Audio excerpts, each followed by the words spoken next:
few days ago, Troy Resources actually attained all-time highs, so we can see these previous all-time highs being penetrated by a small margin.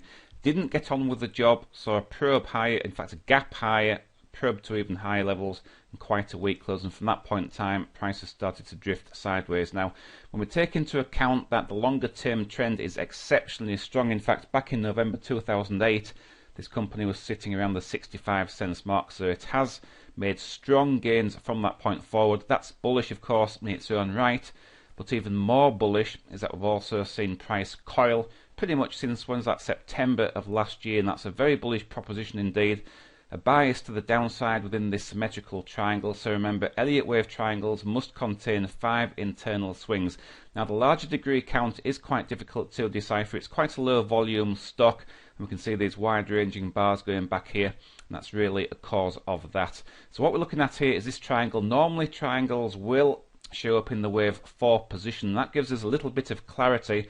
Now we are talking at much larger degrees, so although we would be heading higher within the final leg of this degree of trend within wave 5, there is still excellent upside potential ahead, and if we can get up through these previous highs made a few days ago, then blue sky ahead. So if we just look at the wave count then up to the wave 3, not an absolutely ideal Elliott wave triangle. So we have wave A, B, C, D. This is where it just rolls over slightly, gets a bit of an elongated wave E coming back down, but basically the pattern remains intact.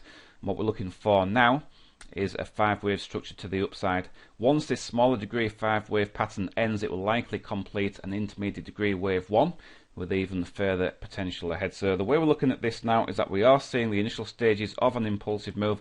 A strong break up through the triangle, came back in an ABC correction to what we've annotated as wave 2. So the ideal situation is wave 3 kicks higher with a degree of attitude. Now the only slight reason for concern over the short term is that we do have the possibility of some type A bearish divergence in position.